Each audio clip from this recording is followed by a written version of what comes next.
നമസ്കാരം. ഭാരത് ലൈവിലേക്ക് സ്വാഗതം. നമ്മുടെ രാജ്യത്തെ എല്ലാ UPI ഇടപാടുകൾക്കും ചാർജ് വരാൻ പോകുന്നു എന്ന ഒരു വാർത്ത പുറത്തു വന്നിട്ടുണ്ട്. ഇത് വലിയ ആശങ്ക സൃഷ്ടിച്ചിരിക്കുകയാണ്. സത്യത്തിൽ ഇത് ഒരു വ്യാജ പ്രചാരണമാണ് എന്ന് പറയാതിരിക്കാൻ കഴിയില്ല. 2026 ടാക്സേഷൻ ആൻഡ് അതർ ലോസ് ഒരു അമെൻമെൻറ്റ് ബില്ല് വരികയാണ്. അത് സംബന്ധിച്ച് ചർച്ചകൾക്ക് പിന്നാലെയാണ് ഈ പ്രചരണം നടക്കുന്നത്. UPI ഇടപാടുകൾക്ക് MDR merchant discount rate ഈടാക്കും എന്നാണ് പറയുന്നത്. MDR എന്നാൽ ബാങ്കുകളും പേയ്മെൻറ്റ് പ്രോസസ്സിംഗ് കമ്പനികളും വ്യാപാരികളിൽ നിന്ന്, മർച്ചൻ്റുമാരിൽ നിന്ന് ഈടാക്കുന്ന ഫീസാണ്. UPI ഇടപാടുകൾ പ്രധാനമായും രണ്ട് തരത്തിലാണ് എന്ന് നമുക്കെല്ലാവർക്കും അറിയാം. പേഴ്സൺ ടു പേഴ്സൺ, അതായത് വ്യക്തിയിൽ നിന്ന് വ്യക്തിയിലേക്ക് ഒരാൾ മറ്റൊരാൾക്ക് പണം അയക്കുന്നത്. അതുപോലെ പേഴ്സൺ ടു മർച്ചൻ്റ്, ഒരു വ്യക്തി എന്തെങ്കിലും ഒരു സാധനം വാങ്ങിയതിന് ശേഷം വ്യാപാരിക്ക് പണം നൽകുന്നത്. നിലവിൽ മൊത്തം UPI ഇടപാടുകളുടെ മൂല്യത്തിൽ പേഴ്സൺ ടു മാനേജ്മെൻറ്റ് ഇടപാടുകൾ ഏകദേശം 29% മാത്രമേ ഉള്ളൂ. 2000-ൽ കൂടുതലുള്ള പേയ്മെൻറ്റ് ടു മർച്ചൻ്റ് ഇടപാടുകൾ മാത്രം പരിഗണിച്ചാൽ മൊത്തം പേയ്മെൻറ്റ് ടു മർച്ചൻ്റ് പേയ്മെൻറ്റുകളുടെ ഏകദേശം 67% ഇതിൽ ഉൾപ്പെടും. UPI സേവനം സൗജന്യമാണെങ്കിലും ബാങ്കുകൾക്കും മറ്റു പേയ്മെൻറ്റ് സേവനദാതാക്കൾക്കും ഓരോ ഇടപാടിനും ചെലവ് വരുന്നുണ്ട്. ടെക്നോളജി, സെക്യൂരിറ്റി, ഓപ്പറേഷണൽ ചാർജ്, അങ്ങനെ പലതരത്തിലുള്ള ചെലവുകൾ. അത് മറികടക്കാൻ കേന്ദ്ര സർക്കാർ അവർക്ക് ഇൻസെൻറ്റീവും നൽകുന്നുണ്ട്.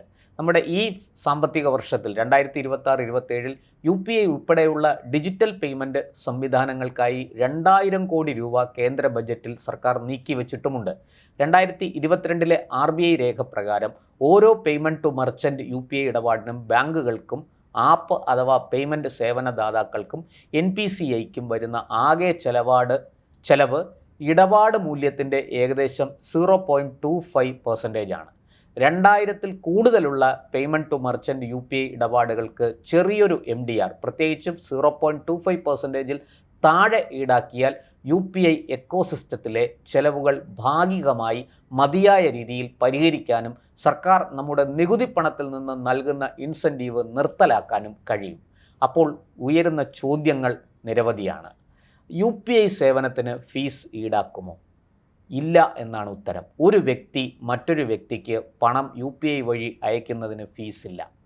ഒരു വ്യക്തി വ്യാപാര സ്ഥാപനത്തിൽ നടത്തുന്ന UPI ഇടപാടിനും വ്യക്തിക്ക് ഫീസ് നൽകേണ്ടതില്ല. വളരെ ശ്രദ്ധിക്കണം. അപ്പോൾ UPI വഴി പണം സ്വീകരിച്ചാൽ വ്യാപാരിക്ക് ഫീസ് വരുമോ എന്ന ചോദ്യം. 2000-ന് മുകളിൽ ഉള്ള ഇടപാടുകൾക്ക് പണം സ്വീകരിക്കുന്ന വ്യാപാരികൾക്ക് 0.25% വരെ ഫീസ് വരാൻ സാധ്യതയേ ഉള്ളൂ. അത് പണം അടയ്ക്കുന്നവരിൽ നിന്ന് ഈടാക്കാൻ കഴിയില്ല.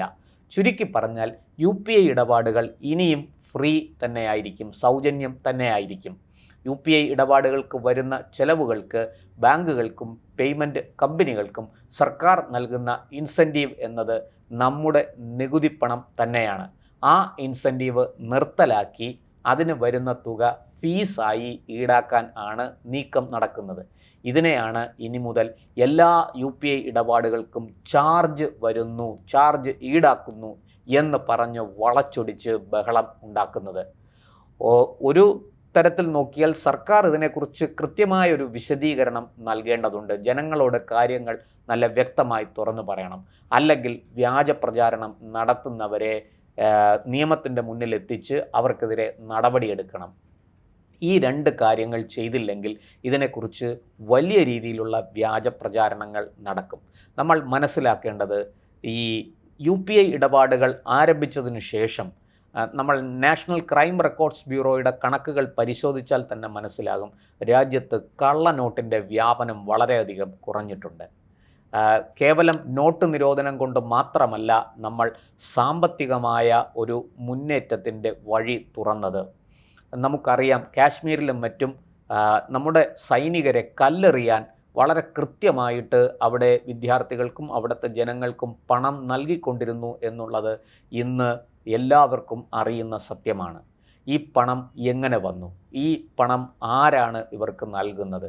ഇത് അതിർത്തി കടന്ന് ഭീകരവാദികളിൽ നിന്ന് വരുന്ന പണമാണ്. ഇത് വളരെ കൃത്യമായിട്ട് പാകിസ്ഥാൻ നമ്മുടെ ഈ കറൻസിയുടെ എല്ലാ രഹസ്യങ്ങളും ചോർത്തിയെടുത്ത് 2014 മുമ്പ് തന്നെ അവർ അതൊക്കെ ചോർത്തിയെടുത്ത് നമ്മുടെ കറൻസി അവർ അച്ചടിച്ച് ഇത്തരത്തിൽ വിതരണം ചെയ്തിരുന്നു എന്നുള്ളതാണ്. അതിനെയാണ് നോട്ട് നിരോധനം കൊണ്ട് നമ്മുടെ കേന്ദ്ര സർക്കാർ ഫലപ്രദമായി പരാജയപ്പെടുത്തിയത്. അങ്ങനെ നമ്മുടെ നാട്ടിൽ ഈ പറയുന്ന ഫേക്ക് കറൻസി അല്ലെങ്കിൽ ഇത്തരത്തിലുള്ള കറൻസി അതിൻ്റെ വ്യാപനം വളരെയധികം കുറഞ്ഞു, അത് പിടിച്ചു കെട്ടാനായി എന്നുള്ളതാണ്. ഇപ്പോൾ ഈ തരത്തിൽ നമ്മുടെ രാജ്യത്ത് ഫേക്ക് കറൻസിയും ഇത്തരത്തിൽ നോട്ടുകളുമൊക്കെ അച്ചടിച്ച് വിതരണം ചെയ്തുകൊണ്ടിരുന്നവരുടെ കച്ചവടം മൊത്തത്തിൽ പൂട്ടിപ്പോയി. അവർക്ക് എങ്ങനെയും ഇതൊക്കെ അട്ടിമറിക്കണം. അതായത് ഡിജിറ്റൽ ഇന്ത്യ എന്ന് പറയുന്ന നമ്മുടെ ഒരു മുന്നേറ്റം, അതിനെ ഏതെങ്കിലും തരത്തിൽ ഇല്ലായ്മ ചെയ്യാനാണ് ശ്രമം. നോക്കൂ, നമ്മുടെ രാജ്യത്തെ ഒരു മുൻ ധനമന്ത്രി, നമ്മുടെ സംസ്ഥാനത്തിൻ്റെ ഒരു മുൻ ധനമന്ത്രി, ഞാൻ പറഞ്ഞു വരുന്നത് നമ്മുടെ ചിദംബരം ചെട്ടിയാരെക്കുറിച്ചും നമ്മുടെ PhD ശാസ്ത്രജ്ഞൻ ശ്രീ തോമസ് ഐസക്കിനെ കുറിച്ചുമാണ്.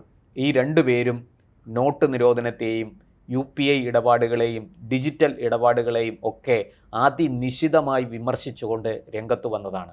പാവപ്പെട്ട കച്ചവടക്കാർ, അതായത് അന്നന്നത്തെ അന്നത്തിന് വകതേടി കച്ചവടം ചെയ്യുന്നവർ, അവർ എങ്ങനെ ഈ ഡിജിറ്റൽ ഇടപാട് നടത്തും എന്നാണ് ഈ രണ്ടുപേരും അന്ന് ചോദിച്ചത്. ഇവരെന്താ സ്വീപ്പിംഗ് മെഷീനുമായിട്ട് നടക്കുകയാണോ? ഈ കാർഡ് കൊണ്ട് എങ്ങനെ ഇത് ചെയ്യാൻ സാധിക്കും എന്നൊക്കെയാണ് അന്ന് ഈ രണ്ടുപേരും ചോദിച്ചത്. അവർക്കുള്ള ചുട്ട മറുപടി കൊടുത്തത് ഇന്ത്യൻ ജനതയാണ്. നമ്മുടെ വഴിവക്കിലിരുന്ന്, അതായത് തെരുവോരങ്ങളിൽ വാണിഭം നടത്തുന്നവർ പോലും, കച്ചവടം നടത്തുന്നവർ പോലും ഇന്ന് ഡിജിറ്റൽ ഇടപാടുകളെ ആശ്രയിക്കുന്നത് നമുക്കറിയാം. അവരെല്ലാവരും QR കോഡ് സ്കാൻ ചെയ്യാൻ വേണ്ടിയിട്ടൊരു QR കോഡ് ഉണ്ടാക്കി വെച്ച് അതുമായിട്ടാണ് ഇന്ന് കച്ചവടത്തിനിരിക്കുന്നത്. സാധനം വാങ്ങാൻ വരുന്നവർ സാധനം വാങ്ങിയതിന് ശേഷം മൊബൈൽ ഉപയോഗിച്ച് അത് സ്കാൻ ചെയ്ത് ഏതെങ്കിലും ഒരു UPI ഇടപാട് നടത്താൻ അത് സ്കാൻ ചെയ്ത് പണം അതിലേക്ക് നൽകുന്നു, അവരുടെ അക്കൗണ്ടിലേക്ക് പോകുന്നു. അത് ഇന്ന് നമ്മുടെ നാട്ടിലെമ്പാടും അത് കാണാൻ സാധിക്കും. അത് കേരളം പോലെ ഒരു പുരോഗമനപരമായി വികസിച്ച ഒരു സ്ഥലത്ത്, സാക്ഷരത കൂടിയ ഒരു സ്ഥലത്ത് അത് വളരെ കൂടുതലാണ്. എന്നാൽ നേരെ മറിച്ച് കുഗ്രാമങ്ങളിലേക്കൊക്കെ പോകുമ്പോൾ അതിൻ്റെ അളവ് വളരെ കുറവാണ്. ആ കുഗ്രാമങ്ങളിൽ കൂടി ഇത് വ്യാപിക്കും എന്ന് തന്നെയാണ് ഞാൻ കരുതുന്നത്. എന്തായാലും ഇത്തരത്തിൽ നമ്മുടെ രാജ്യം വളരെയധികം പുരോഗമിച്ചുകൊണ്ടിരിക്കുന്നു, മാറിക്കൊണ്ടിരിക്കുന്നു. കാലാനുസൃതമായ മാറ്റത്തെ നമ്മൾ ഉൾക്കൊള്ളാൻ തയ്യാറാണ്. നമ്മുടെ ജനങ്ങൾ അത് വളരെ പെട്ടെന്ന് തന്നെ സ്വീകരിക്കുന്നു, പ്രത്യേകിച്ചും ഡിജിറ്റൽ മേഖലയുമായി ബന്ധപ്പെട്ട കാര്യങ്ങൾ. എന്നാൽ ഇതൊന്നും രസിക്കാത്ത ചില ആൾക്കാർ നമ്മുടെ നാട്ടിനകത്തും നമ്മുടെ നാടിന് പുറത്തും ഉണ്ട് എന്നുള്ളതാണ് സത്യം. അവരാണ് ഇത്തരത്തിലുള്ള കുൽസിത പ്രചാരണങ്ങൾ നടത്തുന്നത്. അവർക്ക് ഈ രാജ്യത്തെ എങ്ങനെയെങ്കിലും തകർക്കണം, ഇതിനെ നിരവധി കഷ്ണങ്ങളായി മുറിക്കണം, ഈ രാജ്യം തകർത്ത് തരിപ്പണമാക്കി ഈ രാജ്യത്തിൻ്റെ സമ്പത്ത് മുഴുവനും കൊള്ളയടിക്കണം. അതിനുവേണ്ടി അവർ പല കള്ളങ്ങളും പടച്ചുവിടും. അത് ഏറ്റുപിടിക്കാൻ ഇവിടെ കുറേ ആൾക്കാരുമുണ്ട്. ഈ പറയുന്നത് പോലെ ഡിജിറ്റൽ ഇന്ത്യയെ കളിയാക്കിയ ചില മുൻ മന്ത്രിമാർ, അവർക്കൊക്കെ ഇത്തരത്തിൽ വീണ് കിട്ടുന്ന അവസരങ്ങളാണിതൊക്കെ. അതുകൊണ്ട് തന്നെ കേന്ദ്ര സർക്കാർ ശക്തമായ നടപടി ഇക്കാര്യത്തിൽ എടുക്കണം. ഈ വ്യാജ പ്രചാരണങ്ങളുടെ മുനയൊടിക്കണം. ആ വ്യാജ പ്രചാരണങ്ങളുമായിട്ട് വരുന്ന ആൾക്കാരെ കൃത്യമായിട്ടും കണ്ടെത്തി അവരെ നിയമത്തിൻ്റെ എത്തിച്ച് അർഹമായ ശിക്ഷ വാങ്ങിക്കൊടുക്കണം. കാരണം നമ്മുടെ രാജ്യം വളരെയധികം വേഗത്തിൽ മുന്നോട്ട് പൊയ്ക്കൊണ്ടിരിക്കുകയാണ്. വളരെ വേഗത്തിൽ വളരുന്ന സമ്പദ് വ്യവസ്ഥയാണ് നമ്മുടേത്. അവിടെ ചെറിയ തോതിലുള്ള വ്യാജ പ്രചാരണം പോലും നമുക്ക് വലിയ തിരിച്ചടി നൽകും എന്ന് കേന്ദ്ര സർക്കാർ തിരിച്ചറിയണം, സാമ്പത്തിക വിദഗ്ധർ തിരിച്ചറിയണം. അതിനാൽ അതിശക്തമായ പ്രതിരോധം ഈ വിഷയത്തിൽ ഉയർത്തേണ്ടതുണ്ട്. അതിനാണ് കേന്ദ്ര സർക്കാർ ശ്രമിക്കേണ്ടത്. നന്ദി, നമസ്കാരം.